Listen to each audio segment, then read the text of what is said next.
Hello and welcome back to our Google Slides tutorial. In this video, we're going to show you how to insert images and then how to do some modifications to your image. On our second slide, we inserted an image of the layers of the atmosphere. And what I'd like to do here in each of the layers, the full layers, starting with the troposphere, I'd like to insert that same image, and then we're going to show you how to crop that image. So there's a couple of ways to insert that image. We can go back to slide 2 and copy that image and then paste it into this slide. Or I like to use this tools command. So I'm just going to review this with you again. We go to the tools, explore. And again, this will help you search for an image and then attach the link to the source of that image. So you can do a search here again for layers of the atmosphere. And click the Images tab, and we can search to see if we can find that same image. And then you can insert it. All right, now since we're in the troposphere, what I thought would be nice to have on this presentation is just a section of this image, just the section that's the troposphere, and then maybe just a little above it. All right, so what that's going to require is the crop tool. Now the crop tool is only available if you click the image and then you look up at the top at the tools, you will see the crop tool pop up. And the crop tool looks like this, crop image. And you may have seen this symbol before in other photo editing applications. That symbol is usually the same across many different applications. The other tool I want to call to your attention real quick is the mask image. And we're going to come back and use the mask image a little bit later. There's a reset image button next to that allows you to reset the image after you make any changes. If you wanted to return to the original, that's what the reset image does. You can replace that image with another image with this tool here. Format options is one other tool that we might use when formatting an image, and I will show you that as well. And then finally, you can animate the image and get it to move across the page or to do a variety of different motions. All right, so we're going to start with the crop tool. I'm just going to zoom back out. Another way, by the way, to get the crop tool, a shortcut is to double click on the image and you'll get a little crop tool up here. So the part of the image that you'd be trying to grab there when you double click is the little black line, and that'll allow you to crop the image as well. If you forget that shortcut, again, you just click the image, the crop tool will pop up, you can hit the crop image button, and you're in that same window. And now what I'm going to do is just grab that little black bar, and I'm going to drag that down just above the tropopause. Okay, and you can see the original image is still there. It's ghosted a little bit. The part that you're cropping out is the ghosted part, and then just down below, this is the part of the image that will remain. If you click off the image now, you'll see that that top part of the image disappears. And I'm going to drag that up here next to the title. You'll see that the link to the original source for that image is attached. And now on your troposphere page, you'll have a troposphere segment of that particular image. Okay, so once that's done, you can click that again, and you can see if you were to reset the image, it does go back to the original image. I'm going to undo that so I can keep that original. All right. The next thing I'd like to show you is if you wanted to add an image that relates to some of the data that you have in your on your slide.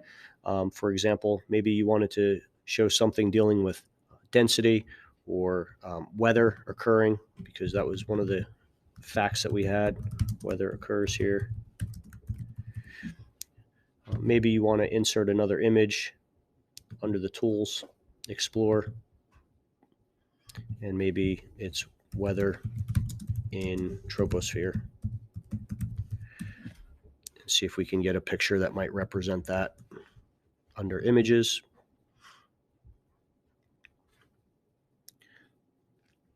Okay. Let's see. I'm going to use this image here for now.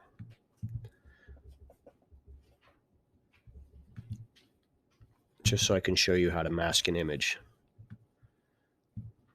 Oops. All right. So here's your image that might represent weather in the atmosphere. So I'm going to just click that. I'm going to resize it by grabbing one of the little blue grab buttons there, and I'm going to resize that. All right. Now, the way the mask image works is the same way. You have to click on the image. That will bring up your mask image and crop image buttons. And if you click the mask image, masking the image allows you to put the image in a frame based on a shape that you select. So, maybe I want to put that in a circle. It'll take that rectangular picture and turn it into a circle. I'm going to undo that and just show you that again with a different shape. So again, I click the mask image shape, and I can put that in an arrow. And so that changes the shape then of the picture. All right, so that's your mask image tool. I'm going to just go back and mask that again. Put it in the sun. Okay. The next thing I want to show you, if you click that image, you have your Format Options button. If you click the Format Options button, this is where you can do some things with size and rotation. Okay, so you can flip your image. Sometimes that's something that you might need to do. You can change the position, although you can just click and move it around the screen. That's probably easier for you than trying to figure out where it is on the page based on the X and Y axis of the page. You can recolor. Okay, so if you wanted that to just be in a grayscale, you can grayscale that. You can also select the adjustments, and you can change this to make it more transparent by sliding that transparency button down. All right, what that would allow you to do, I'm just going to put this over here just so you can see this. It allows you to see through the image by making it slightly transparent. Right, so you can see the background of the other image. So when you're editing, sometimes you want to make something more transparent. One of my favorite tools is the drop shadow. I'm actually going to click on my information shapes here. I'm going to click the first one. I'm going to hold the control button down. And while I'm holding the control button down, I'm going to click on the other two. And this will allow me to make that change to all three of these at the same time. And we're going to add some drop shadow to those.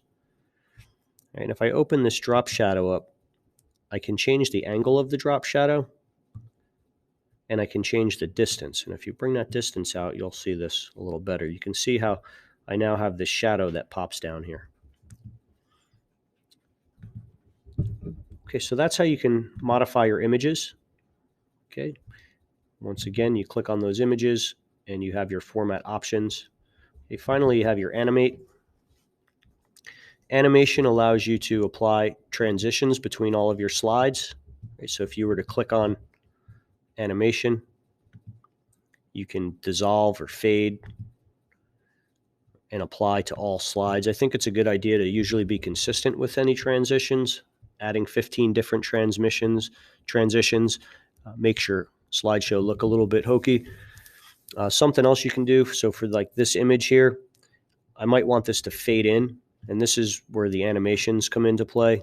And so I can make that fade in or fly in or appear. So I'm going to have it fade in, and not on click. I'm going to have it go after previous. And if I'm play this animation, you'll see how that happens. Once it changes to the slide, that weather symbol will then pop up. And again, with transitions, just like everything else in a good presentation, you don't want every slide to have 15 transitions. It'll take a really long time for your slide to be presented that way.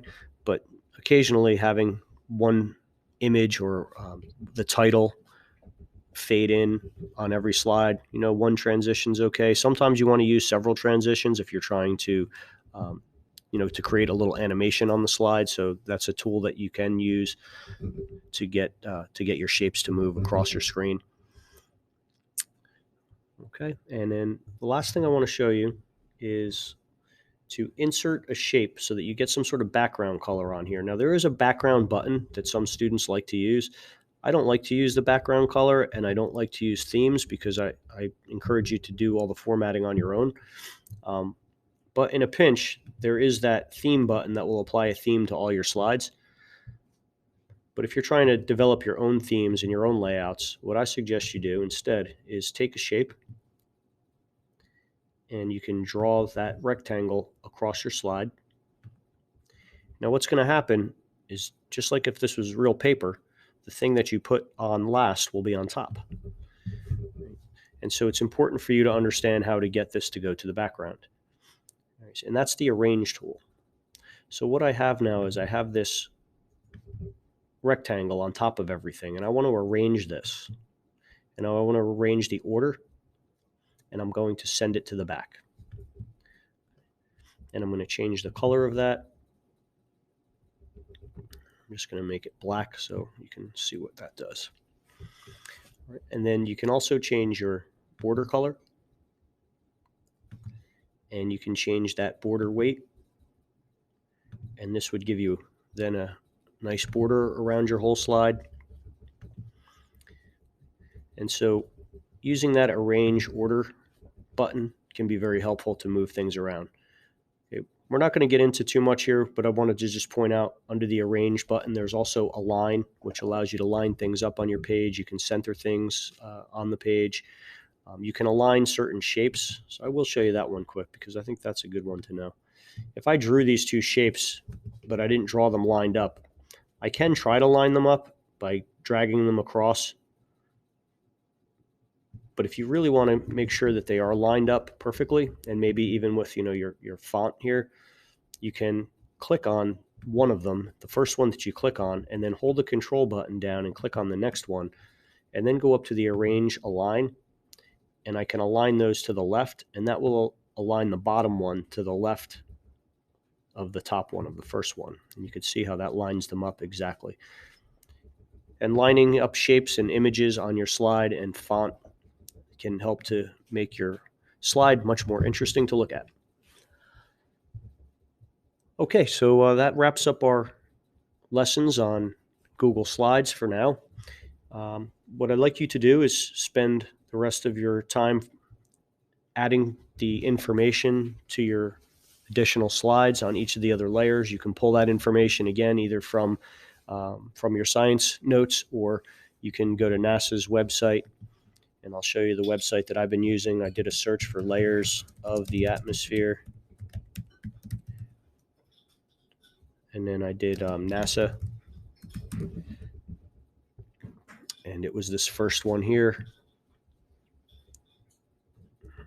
So this is the URL address that you'll use, and that will take you to this fairly easy to read and informational website by NASA on the layers of the atmosphere.